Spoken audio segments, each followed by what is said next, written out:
Hai guys, jumpa kembali dengan saya Nur Fitriadin di akun Noir Blessed. Kiranya melalui video yang diunggah oleh akun ini boleh menjadi berkat bagi setiap kita. Dalam video kali ini lagi-lagi kita akan membahas tentang penafsiran miring atau penafsiran yang tidak berdasar dari ustadz yang buta konteks menurut saya, menafsirkan di dalam Alkitab orang Kristen. Ya, itulah ya yang sering kali dilakukan oleh ustadz-ustadz yang menafsirkan tidak berdasar. Ya, sebelum kita jauh membahas bagian ini, apa sih sebenarnya yang ditafsirkan oleh ustadz ini? Kita simak dulu video ini. Bisa buka Yohanes pasal 4 ayat 19. Yohanes pasal 4 ayatnya 19.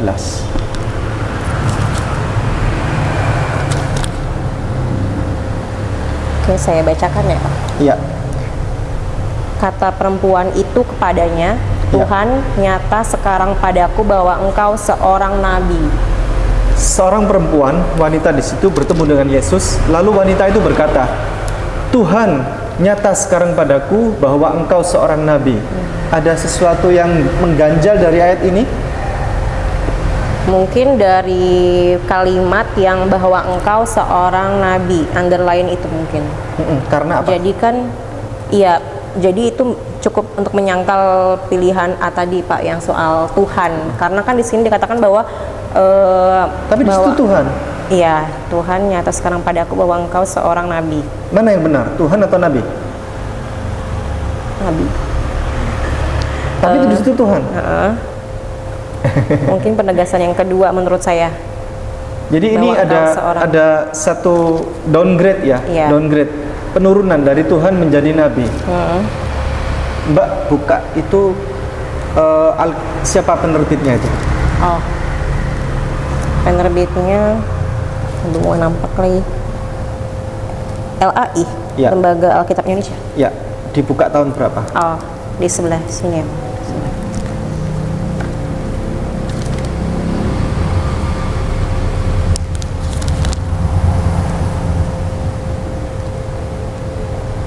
Yang cetakan tahun 2019.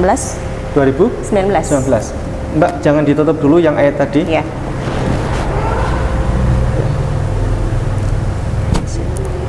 Yohanes pasal 4 ayat 19.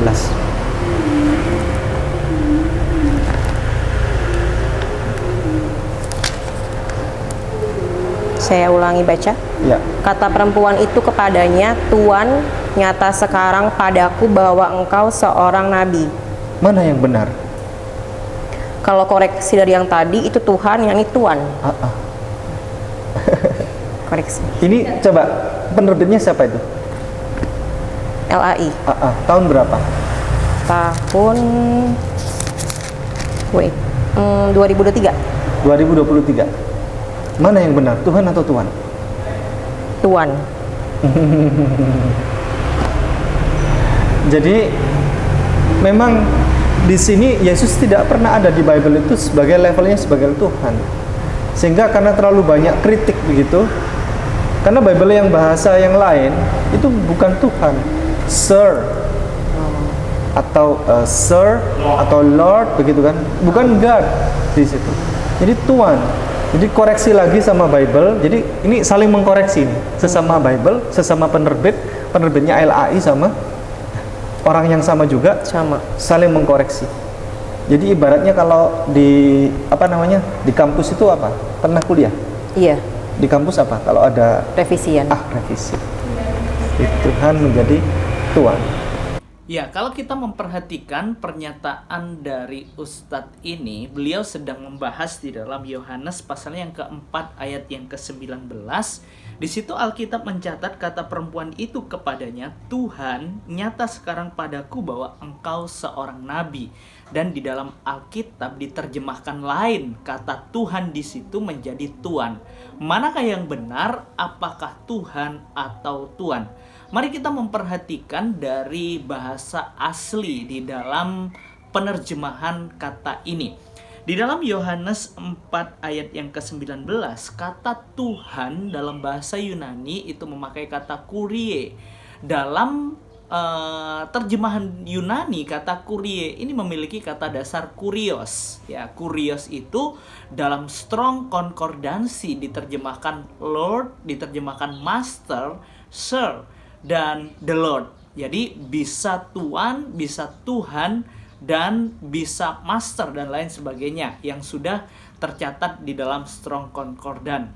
Jadi jelas ya, dalam penerjemahan ini bisa memakai Tuan, bisa memakai Tuhan. Nah, mari kita memperhatikan jika ayat ini ditafsirkan bahwa Yesus itu bukan Tuhan, dan mengacu dari tafsiran ini, apakah benar Yesus itu bukan Tuhan atau dia hanya sekedar nabi biasa? Mari kita perhatikan konteks Yohanes 4 ini sebenarnya berbicara tentang percakapan Yesus dengan perempuan Samaria ketika berada di sumur, di mana Yesus berbicara tentang air hidup, yaitu tentang kehidupan yang kekal. Dan sekali lagi, kalau kita perhatikan, orang Samaria ini gagal paham tentang apa yang dikatakan oleh Yesus. Makanya dia berkata, sumur ini terlalu dalam, engkau tidak mempunyai timba. Dan seterusnya.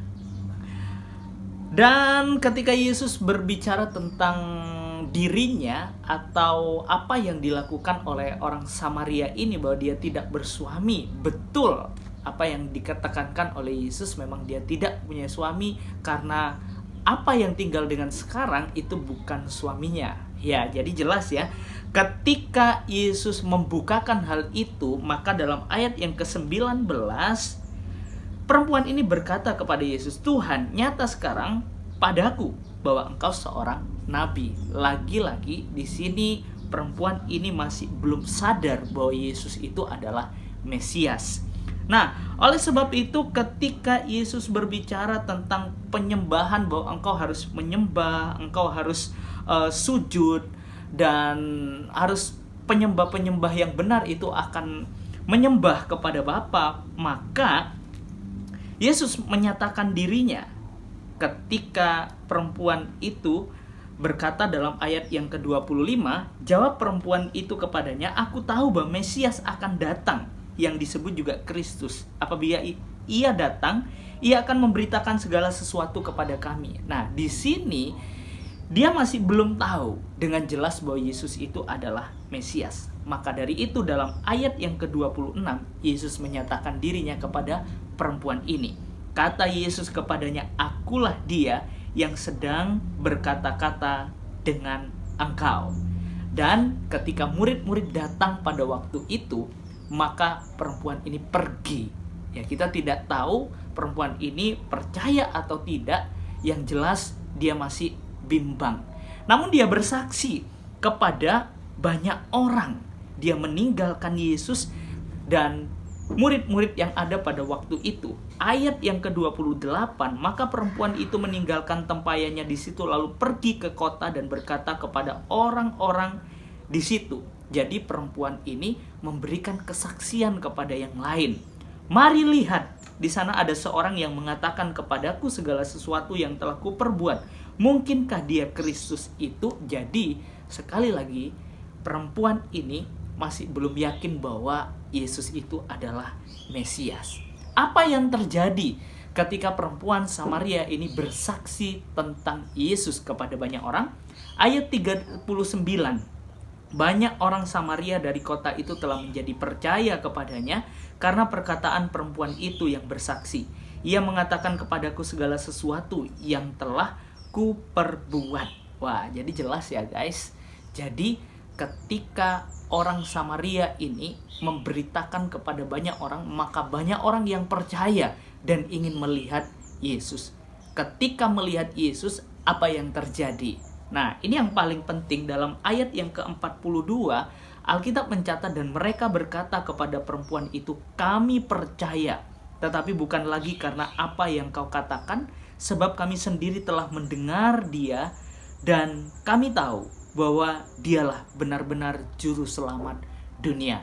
Jadi jelas ya guys, banyak orang yang percaya kepada Yesus Kristus bahwa dia yang akan menjadi juru selamat dunia. Oleh sebab itu, mari kita belajar percaya kepada Yesus Kristus yang akan membawa kita kepada kekekalan.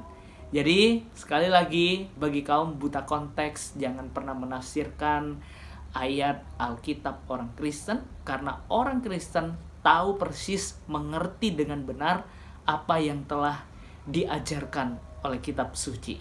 Ya, kiranya kita semua boleh terus diberkati Tuhan dan boleh terus dalam penyertaan dan perlindungan Tuhan. Tuhan Yesus memberkati.